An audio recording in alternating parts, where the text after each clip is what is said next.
जय श्री राम, जय बागेश्वर धाम, जय गुरु कृपा। आज हम वाल्मीकि रामायण के अयोध्या कांड के 33वें सर्ग को हिंदी में पढ़ेंगे। जय राम रमारमणं समनं भव ताप भयाकुल पाहि जनम अब देश सुरेश रमेश विभो शरणागत मागत पाहि प्रभो। जय राम रमारमणं समनम। 33वां सर्ग हिंदी में। विदेह कुमारी सीता के साथ श्री राम और लक्ष्मण ब्राह्मणों को बहुत सा धन दान करके वन जाने के लिए उद्यत हो पिता का दर्शन करने के लिए गए। उनके साथ दो सेवक श्री राम और लक्ष्मण के वे धनुष आदि आयुध लेकर चले, जिन्हें फूल की मालाओं से सजाया गया था और सीता जी ने पूजा के लिए चढ़ाए हुए चंदन आदि से अलंकृत किया था। उन दोनों के आयुधों की उस समय बड़ी शोभा हो रही थी। उस अवसर पर धनी लोग प्रासादों, हरम्य गृहों तथा विमानों की ऊपरी छतों पर चढ़कर उदासीन भाव से उन तीनों की ओर देखने लगे। उस समय सड़कें मनुष्यों की भीड़ से भरी थीं, इसलिए उन पर सुगमता पूर्वक चलना कठिन हो गया था। अतः अधिकांश मनुष्य प्रासादों पर चढ़कर वहीं से दुखी होकर श्री रामचंद्र जी की ओर देख रहे थे। श्री राम को अपने छोटे भाई लक्ष्मण और पत्नी सीता के साथ पैदल जाते देख बहुत से मनुष्यों का हृदय शोक से व्याकुल हो उठा। वे खेद पूर्वक कहने लगे, हाय, यात्रा के समय जिनके पीछे विशाल चतुरंगनी सेना चलती थी, वे ही श्री राम आज अकेले जा रहे हैं और उनके पीछे सीता के साथ लक्ष्मण चल रहे हैं। जो ऐश्वर्य के सुख का अनुभव करने वाले तथा भोग वस्तुओं के महान भंडार थे, जहाँ सबकी कामनाएं पूर्ण होती थीं, वे ही श्री राम आज धर्म का गौरव रखने के लिए पिता की बात झूठी करना नहीं चाहते। ओह, पहले जिस आकाश में विचरने वाले प्राणी भी नहीं देख पाते थे, उसी सीता को इस समय सड़कों पर खड़े हुए लोग देख रहे हैं। सीता अंगराग सेवन के योग्य हैं, लाल चंदन का सेवन करने वाली हैं। अब वर्षा, गर्मी और सर्दी शीघ्र ही इनके अंगों की कांति फीकी कर देगी। निश्चय ही आज राजा दशरथ किसी पिशाच के आवेश में पड़कर अनुचित बात कह रहे हैं, क्योंकि अपनी स्वाभाविक स्थिति में रहने वाला कोई भी राजा अपने प्यारे पुत्र को घर से निकाल नहीं सकता। पुत्र यदि गुणहीन हो तो भी उसे घर से निकाल देने का साहस कैसे हो सकता है? फिर जिसके केवल चरित्र से ही यह सारा संसार वशीभूत हो जाता है, उसको वनवास देने की तो बात ही कैसे की जा सकती है? क्रूरता का अभाव, दया, विद्या, शील, दम और सम, ये 6 गुण नरश्रेष्ठ श्री राम को सदा ही सुशोभित करते हैं। अतः इनके ऊपर आघात करने, इनके राज्याभिषेक में विघ्न डालने से प्रजा को उसी तरह महान क्लेश पहुंच रहा है, जैसे गर्मी में जलाशय का पानी सूख जाने से उसके भीतर रहने वाले जीव तड़पने लगते हैं। इन जगदीश्वर श्री राम की व्यथा से संपूर्ण जगत व्यथित हो उठा है, जैसे जड़ काट देने से पुष्प और फल सहित सारा वृक्ष सूख जाता है।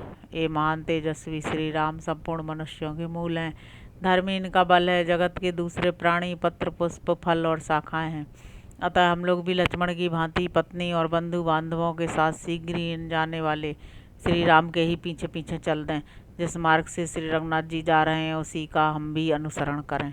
बाग बगीचे, घर द्वारों, खेती बाड़ी सब छोड़कर धर्मात्मा श्री राम का अनुगमन करें। इनके दुख सुख के साथी बने। हम अपने घरों की गड़ी हुई निधि निकालें, आंगन की फर्श खोद डालें, सारा धन धान्य साथ ले लें, सारी आवश्यक वस्तुएं हटा लें, इनमें चारों ओर धूल भर जाए, देवता इन घरों को छोड़कर भाग जाएं, चूहे बिल से बाहर निकलकर इनमें चारों ओर दौड़ लगाने लगें और उनसे एक घर भर जाए, इनमें न कभी आग जले, न पानी रहे, न झाड़ू ही लगे। यहाँ बलि, वैश्यदेव, यज्ञ, मंत्र पाठ, होम और जप बंद हो जाएं, मानो बड़ा भारी अकाल पड़ गया हो। इस प्रकार ये सारे घर ढह जाएं, इनमें टूटे बर्तन बिखरे पड़े हों और हम सदा के लिए इन्हें छोड़ दें। ऐसी दशा में इन घरों पर केकई आकर अधिकार कर ले। जहाँ पहुँचने के लिए श्री रामचंद्र जी जा रहे हैं, वह वन ही नगर हो जाए और हमारे छोड़ देने पर यह नगर भी वन के रूप में परिणत हो जाए। वन में हम लोगों के भय से सांप अपने बिल छोड़कर भाग जाएं, पर्वत पर रहने वाले मृग और पक्षी उसके शिखरों को छोड़ दें तथा हाथी और सिंह भी उन वनों को त्याग कर दूर चले जाएं। वे सर्प आदि उन स्थानों में चले जाएं जिन्हें हम लोगों ने छोड़ रखा है और उन स्थानों को त्याग दें जिनका हम सेवन करते हैं। यह देश घास चरने वाले पशुओं, मांस भक्षी हिंसक जंतुओं और फल खाने वाले पक्षियों का निवास स्थान बन जाए। यहाँ सर्प, पशु और पक्षी रहने लगें उस दशा में पुत्र और बंधु बांधवों सहित केकई इसे अपने अधिकार में कर ले। हम सब लोग वन में श्री रघुनाथ जी के साथ बड़े आनंद से रहेंगे। इस प्रकार श्री रामचंद्र जी ने बहुत से मनुष्यों के मुंह से निकली हुई तरह तरह की बातें सुनी, किंतु सुनकर भी उनके मन में कोई विकार नहीं हुआ। मतवाले गजराज के समान पराक्रमी धर्मात्मा श्री राम पुनः माता केकई के कैलाश शिखर के सदर्श शुभ्र भवन में गए। विनयशील वीर पुरुषों से युक्त उस राजभवन में प्रवेश करके उन्होंने देखा सुमंत्र पास ही दुखी होकर खड़े हैं। पूर्वजों की निवास भूमि अवध के मनुष्यों अशोक से आतुर होकर खड़े थे। उन्हें देखकर भी श्री राम स्वयं शोक से पीड़ित नहीं हुए। उनके शरीर पर व्यथा का कोई चिन्ह प्रकट नहीं हुआ। वे पिता की आज्ञा का विधि पूर्वक पालन करने की इच्छा से उनका दर्शन करने के लिए हंसते हुए से आगे बढ़े। शोकाकुल रूप से पड़े हुए राजा के पास जाने वाले महात्मा महामना इक्ष्वाकु कुल नंदन श्री राम वहाँ पहुँचने से पहले सुमंत्र को देखकर पिता के पास अपने आगमन की सूचना भेजने के लिए उस समय वहीं ठहर गए। पिता के आदेश से वन में प्रवेश करने का बुद्धिपूर्वक निश्चय करके आए हुए धर्मवत्सल श्री रामचंद्र जी सुमंत्र की ओर देखकर बोले, आप महाराज को मेरे आगमन की सूचना दे दें। इस प्रकार श्री वाल्मीकि निर्मित आर्ष रामायण आदि काव्य के अयोध्या कांड में 33वां सर्ग पूरा हुआ। अब हम 34वां सर्ग हिंदी में पढ़ेंगे।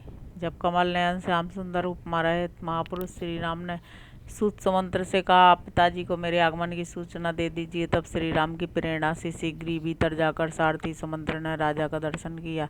उनकी सारी इंद्रियां संताप से कलुषित हो रही थीं। वे लंबी सांस खींच रहे थे। सुमंत्र ने देखा पृथ्वीपति महाराज दशरथ राहुग्रस्त सूर्य राख से ढकी हुई आग तथा जलशून्य तालाब के समान श्रीहीन हो रहे हैं। उनका चित्त अत्यंत व्याकुल है और वे श्री राम का ही चिंतन कर रहे हैं। तब महाप्राज्ञ सूत ने महाराज को संबोधित करके हाथ जोड़कर कहा। पहले तो सूत सुमंत्र ने विजय सूचक आशीर्वाद देते हुए महाराज की अभ्युदय कामना की, फिर भय से व्याकुल मंद मधुर वाणी द्वारा यह बात कही। पृथ्वीनाथ, आपके पुत्र सत्य पराक्रमी पुरुष सिंह श्री राम ब्राह्मणों तथा आश्रित सेवकों को अपना सारा धन देकर द्वार पर खड़े हैं। आपका कल्याण होए। अपने सब सुहृदों से मिलकर उनसे विदा लेकर इस समय आपका दर्शन करना चाहते हैं। आज्ञा हो तो यहाँ आकर आपका दर्शन करें। राजन अब विशाल वन में चले जाएंगे। अतः किरणों से युक्त सूर्य की भांति समस्त राजोचित गुण से संपन्न श्री राम को आप भी जी भरकर देख लीजिए। यह सुनकर समुद्र के समान गंभीर तथा आकाश की भांति निर्मल सत्यवादी धर्मात्मा महाराज दशरथ ने उन्हें उत्तर दिया, सुमंत्र, यहाँ जो कोई भी मेरी स्त्रियाँ हैं उन सबको बुलाओ। उन सबके साथ मैं श्री राम को देखना चाहता हूँ। तब सुमंत्र ने बड़े वेग से अंतःपुर में जाकर सब स्त्रियों से कहा, देवियों, आप लोगों को महाराज बुला रहे हैं, अतः वहाँ शीघ्र चलें। राजा की आज्ञा से सुमंत्र के ऐसा कहने पर वे सब रानियाँ स्वामी का आदेश समझकर उस भवन की ओर चलीं। कुछ लाल नेत्रों वाली 350 पतिव्रता युवतियाँ स्त्रियाँ महारानी कौशल्या को सब ओर से घेर कर धीरे धीरे उस भवन में गईं। उन सबके आ जाने पर उन्हें देखकर पृथ्वीपति राजा दशरथ ने सूत से कहा, सुमंत्र, अब मेरे पुत्र को ले आओ।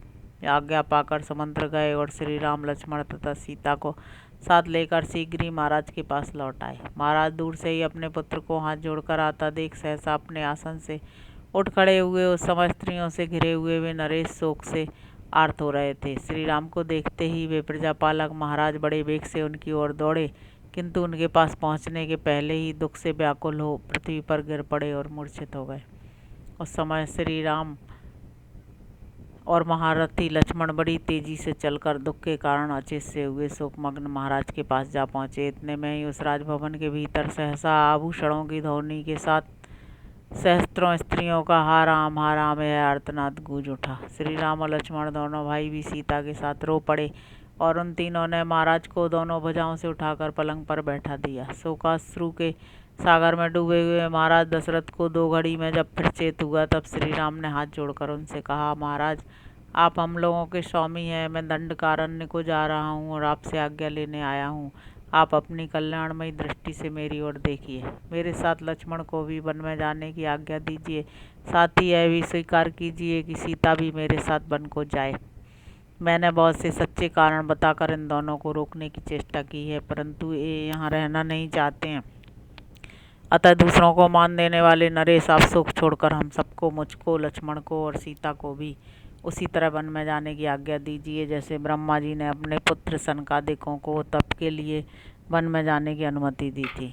इस प्रकार शांत भाव से वनवास के लिए राजा की आज्ञा की प्रतीक्षा करते हुए श्री रामचंद्र जी की ओर देखकर महाराज ने उनसे कहा, रघुनंदन, मैं कैकई को दिए हुए वर के कारण मोह में पड़ गया हूँ। तुम मुझे कैद करके स्वयं ही अब अयोध्या के राजा बन जाओ। महाराज के ऐसा कहने पर बातचीत करने में कुशल धर्मात्माओं में श्रेष्ठ श्री राम ने दोनों हाथ जोड़कर पिता को इस प्रकार उत्तर दिया, महाराज, आप सहस्त्रों वर्षों तक इस पृथ्वी के अधिपति बने रहें। मैं तो अब वन में ही निवास करूंगा, मुझे राज्य लेने की इच्छा नहीं है। नरेश्वर 14 वर्षों तक वन में घूम फिर कर आपकी प्रतिज्ञा पूरी कर लेने के पश्चात मैं पुनः आपके युगल चरणों में मस्तक झुकाऊंगा। राजा दशरथ एक तो सत्य के बंधन से बंधे हुए थे, दूसरे एकांत में कैकई उन्हें श्री राम को वन में तुरंत भेजने के लिए बाध्य कर रही थी। इस अवस्था में वे आर्त भाव से रोते हुए वहाँ अपने प्रिय पुत्र श्री राम से बोले, तात, तुम कल्याण के लिए, वृद्धि के लिए और फिर लौट आने के लिए शांत भाव से जाओ। तुम्हारा मार्ग विघ्न बाधाओं से रहित और निर्भय हो। बेटा रघुनंदन, तुम सत्य स्वरूप और धर्मात्मा हो। तुम्हारे विचार को पलटना तो असंभव है, परंतु रात भर और रह जाओ। सिर्फ एक रात के लिए सर्वथा अपनी यात्रा रोक दो, केवल एक दिन भी तो तुम्हें देखने का सुख टालूं। अपनी माता को और मुझको इस अवस्था में देखकर आज की इस रात में यहीं रह जाओ। मेरे द्वारा संपूर्ण अभिलषित वस्तुओं से तृप्त होकर कल प्रातःकाल यहाँ से जाना। मेरे प्रिय पुत्र श्री राम, तुम सर्वथा दुष्कर कार्य कर रहे हो। मेरा प्रिय करने के लिए ही तुमने इस प्रकार वन का आश्रय लिया है, परंतु बेटा रघुनंदन, मैं सत्य की शपथ खाकर कहता हूँ कि यह मुझे प्रिय नहीं है। मुझे तुम्हारा वन में जाना अच्छा नहीं लगता है। मेरी स्त्री के कई राख में छिपी हुई आग के समान भयंकर है। इसने अपने क्रूर अभिप्राय को छपा रखा था, इसी ने आज मुझे मेरे अभीष्ट संकल्प से विचलित कर दिया है। कुलोचित सदाचार का विनाश करने वाली इसके कई ने मुझे वरदान के लिए प्रेरित करके मेरे साथ बहुत बड़ा धोखा किया है। इसके द्वारा जो वंचना मुझे प्राप्त हुई है उसी को तुम पार करना चाहते हो। पुत्र, तुम अपने पिता को सत्यवादी बनाना चाहते हो। तुम्हारे लिए यह कोई अधिक आश्चर्य की बात नहीं है, क्योंकि तुम गुण और अवस्था दोनों ही दृष्टियों से मेरे ज्येष्ठ पुत्र हो। अपने शोकाकुल पिता का यह कथन सुनकर उस समय छोटे भाई लक्ष्मण सहित श्री राम ने दुखी होकर कहा, महाराजा, आज यात्रा करके मैं जिन गुणों को पाऊंगा उन्हें कल कौन मुझे देगा। अतः मैं संपूर्ण कामनाओं के बदले आज यहाँ से निकल जाना ही अच्छा समझता हूँ और इसी का वर्ण करता हूँ। राष्ट्र और यहाँ के निवासी मनुष्यों सहित धन दान से संपन्न यह सारी पृथ्वी मैंने छोड़ दी। आप इसे भरत को दे दें। मेरा वनवास विषयक निश्चय अब बदल नहीं सकेगा। वरदायक नरेश, आपने देवासुर संग्राम में कैकई को जो वर देने की प्रतिज्ञा की थी उसे पूर्ण रूप से दीजिए और सत्यवादी बनिए। मैं आपकी उक्त आज्ञा का पालन करता हुआ 14 वर्षों तक वन में वनचारी प्राणियों के साथ निवास करूंगा। आपके मन में कोई अन्यथा विचार नहीं होना चाहिए। आप यह सारी पृथ्वी भरत को दे दीजिए। रघुनंदन, मैंने अपने मन को सुख देने अथवा स्वजनों का प्रिय करने के उद्देश्य से राज्य लेने की इच्छा नहीं की थी। आपकी आज्ञा का यथावत रूप से पालन करने के लिए ही मैंने उसे ग्रहण करने की अभिलाषा की थी। आपका दुख दूर हो जाए, आप इस प्रकार आंसू ना बहाओ। सरताओं का स्वामी दुर्धर समुद्र क्षुब्ध नहीं होता है, अपनी मर्यादा का त्याग नहीं करता है। मुझे ना तो इस राज्य की, ना सुख की, ना पृथ्वी की, ना संपूर्ण भोगों की, ना स्वर्ग की और न जीवन की ही इच्छा है। पुरुष शिरोमणे, मेरे मन में यदि कोई इच्छा है तो यही कि आप सत्यवादी बने, आपका वचन मिथ्या न होने पावे। यह बात मैं आपके सामने सत्य और शुभ कर्मों की शपथ खाकर कहता हूँ। तात प्रभु, अब मैं यहाँ एक क्षण भी नहीं ठहर सकता, अतः आप इस शोक को अपने भीतर ही दबा लें। मैं अपने निश्चय के विपरीत कुछ नहीं कर सकता। रघुनंदन, कैकई ने मुझसे यह याचना की है कि राम, तुम वन को चले जाओ। मैंने वचन दिया था कि अवश्य जाऊँगा, उस सत्य का मुझे पालन करना है। देव बीच में हमें देखने या हमसे मिलने के लिए आप उत्कंठित ना होंगे। शांत स्वभाव वाले मृगों से भरे हुए और भांति भांति के पक्षियों के कलरवों से गूंजते हुए उस वन में हम लोग बड़े आनंद से रहेंगे। तात, पिता देवताओं के भी देवता माने गए हैं, अतः मैं देवता समझकर ही पिता की आज्ञा का पालन करूंगा। नृपश्रेष्ठ, अब यह संताप छोड़िए। 14 वर्ष बीत जाने पर आप फिर मुझे आया हुआ देखेंगे।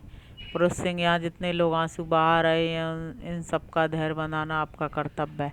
फिर आप स्वयं ही इतने विकल कैसे हो रहे हैं। यह नगर, यह राज्य, यह सारी पृथ्वी मैंने छोड़ दी।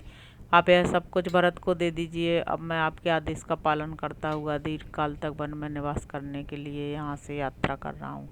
मेरी छोड़ी हुई पर्वत खंडों नगरों और उपवनों सहित इस सारी पृथ्वी का भरत कल्याणकारिणी मर्यादाओं में स्थित रहकर पालन करें। नरेश्वर, आपने जो वचन दिया है वह पूर्ण हो। पृथ्वीनाथ निष्पाप महाराज, सत्पुरुषों द्वारा अनुमोदित आपकी आज्ञा का पालन करने में मेरा मन जैसा लगता है वैसा बड़े बड़े भोगों में तथा अपने किसी प्रिय पदार्थ में भी नहीं लगता। अतः मेरे लिए आपके मन में जो दुख है वह दूर हो जाना चाहिए।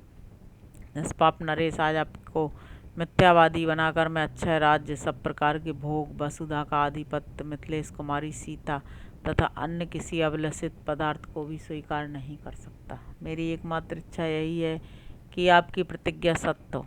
मैं विचित्र वृक्षों से युक्त वन में प्रवेश करके फल मूल का भोजन करता हुआ वहाँ के पर्वतों, नदियों और सरोवरों को देख देख कर सुखी होऊंगा। इसलिए आप अपने मन को शांत कीजिए। श्री राम के ऐसा कहने पर पुत्र विछोह के संकट में पड़े हुए राजा दशरथ ने दुख और संताप से पीड़ित हो उन्हें छाती से लगाया और प्रचित होकर वे पृथ्वी पर गिर पड़े। उस समय उनका शरीर जड़ की भांति कुछ भी चेष्टा न कर सका। यह देख राजरानी कैकेयी को छोड़कर वहाँ एकत्र हुई अन्य सभी रानियां रो पड़ी। सुमंत्र भी रोते रोते मूर्छित हो गए तथा वहाँ सब और हाहाकार मच गया। इस प्रकार श्री वाल्मीकि निर्मित आर्ष रामायण आदि काव्य के अयोध्या कांड में 34वां सर्ग पूरा हुआ। जय श्री राम, जय बागेश्वर धाम, जय गुरु कृपा।